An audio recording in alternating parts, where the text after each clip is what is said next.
some farmers are turning out calves with maybe on 2 kilos a meal, and look, you could step that back, gradually to 1.5 kilos and then back to 1 kilo in the coming weeks. But for the best part, most of our farmers would be keeping 1 kilo a meal with their calves right up until after grass comes into play, maybe in from probably mid-June onwards. And even at that, most of our farmers would be maintaining certain amounts of concentrates with their calves.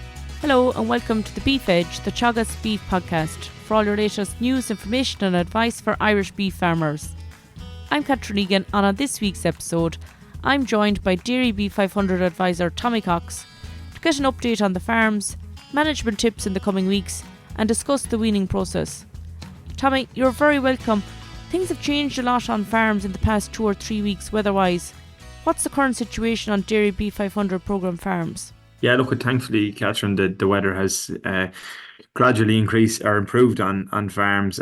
So we got a welcome boost there. So look at across all farms, stock are all out of grass now at this stage.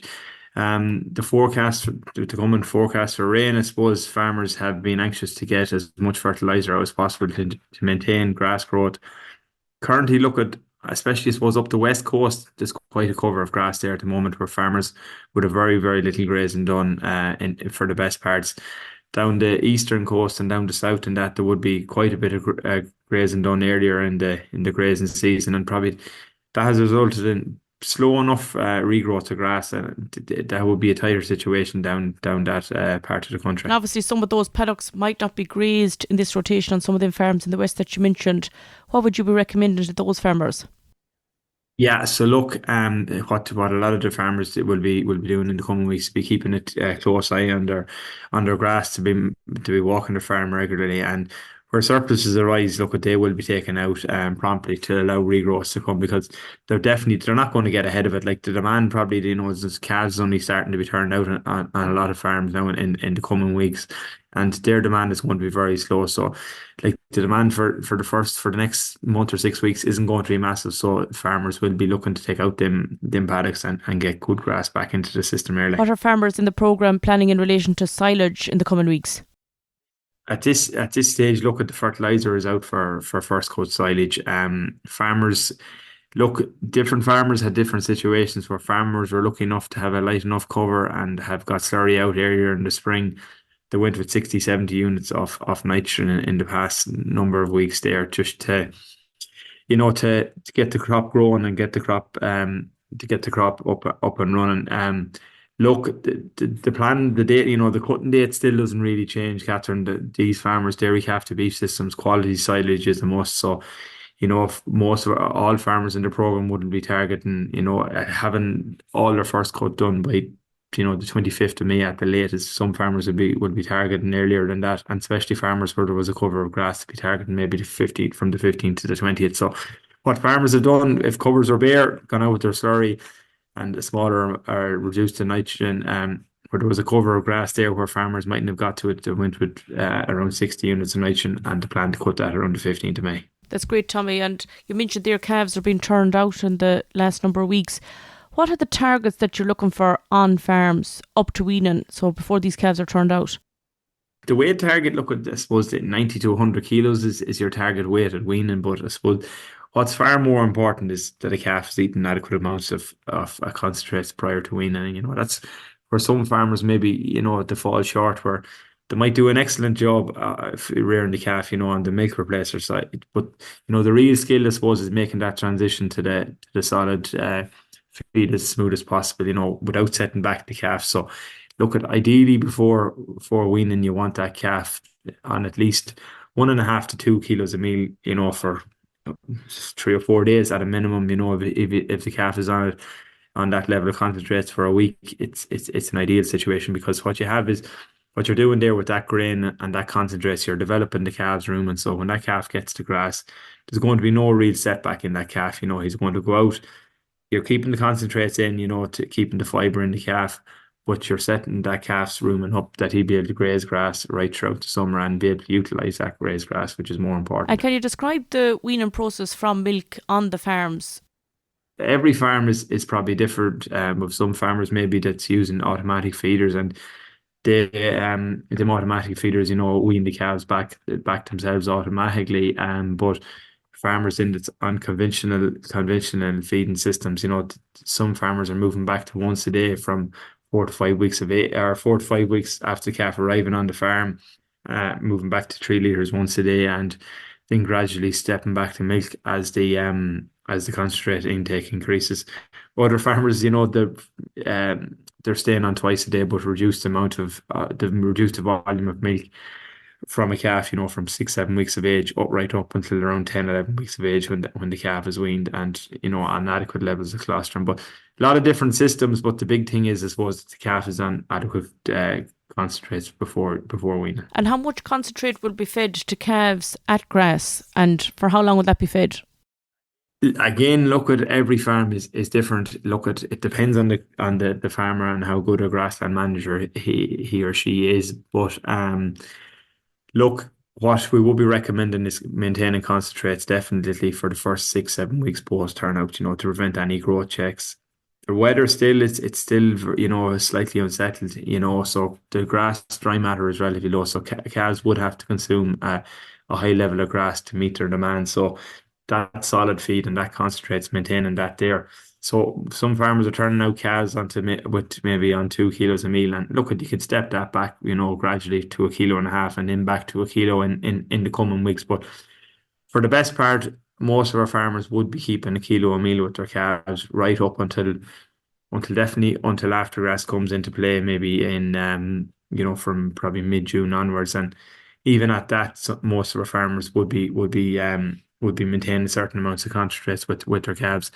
Look, calves, and which is a big thing. There is probably certain groups of calves that you will be able to take concentrates out from maybe July onwards, maybe mid-July, maybe to mid-September. Your stronger group of calves, but your younger group of calves, concentrates possibly needs to be maintained in the diet right throughout the summer.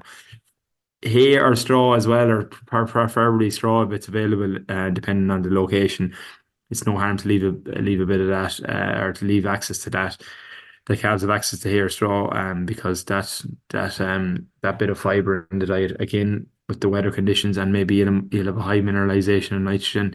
You don't want to run into any potential issues with summer scour syndrome. That's great, Tommy, and you're touching on it there, really. Calf health at this stage and at all stages of the system, it's critical.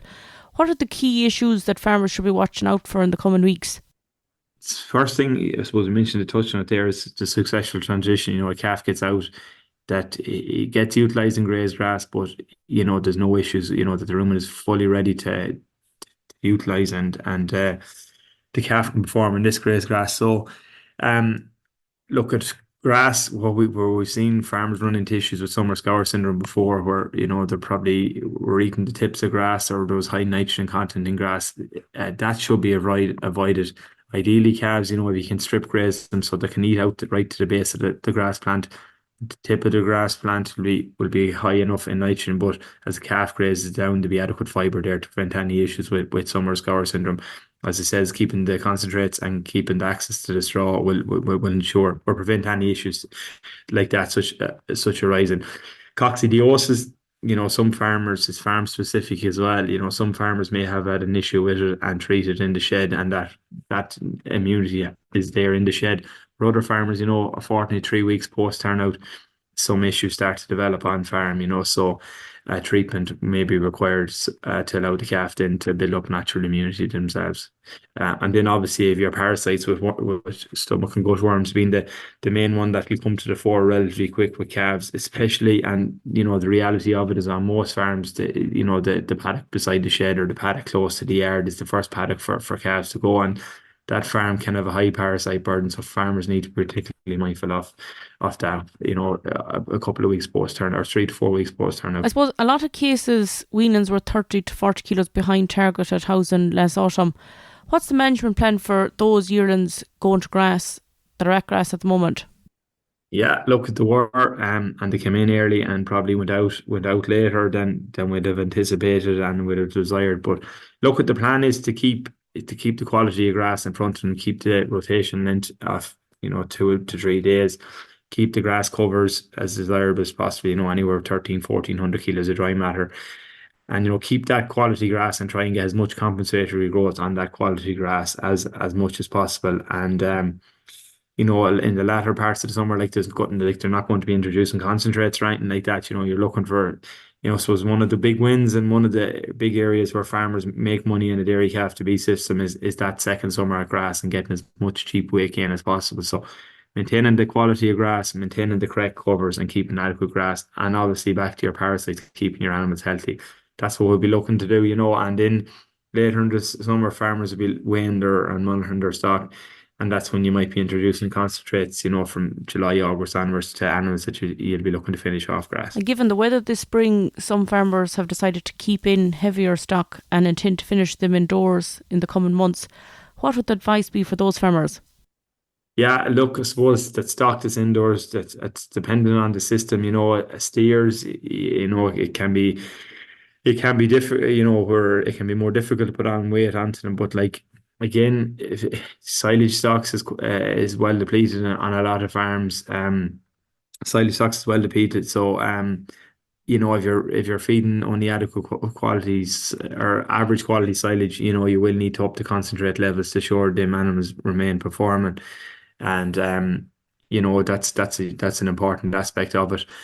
But I suppose if cattle aren't on that high of a level of meal feeding yet, and there is going to be surplus grass there, farmers might maybe re-look at the decision depending on the weight of the animals and maybe go to grass with maybe some of the lighter portion and maintain finishing the heavier ones in the shed. But cattle in the shed, if silage quality is good and 5-6 kilos of meal, animal performance will be good, provided keep water troughs and all that clean. If stock are lighter and you think they're going to be too far away from finish, you might look at letting them animals out, provided they're not on that high of a plane nutrition at present. That's great. Thanks very much, Tommy. Some great tips and advice there for farmers in the coming weeks. Okay, thanks very much, Catherine. That's all for this week's episode, and my thanks to Tommy for joining me on the show. You can catch up on all other shows and interviews from the Beef Edge podcast on the Teagasc website at teagasc.ie, or you can listen on Apple and Google Podcasts as well as Spotify. Don't forget to rate, review and subscribe so you never miss a show. For all other updates from our beef programme, keep an eye on our Twitter and Facebook pages. Until next time, I'm Catherine Egan and thanks for listening.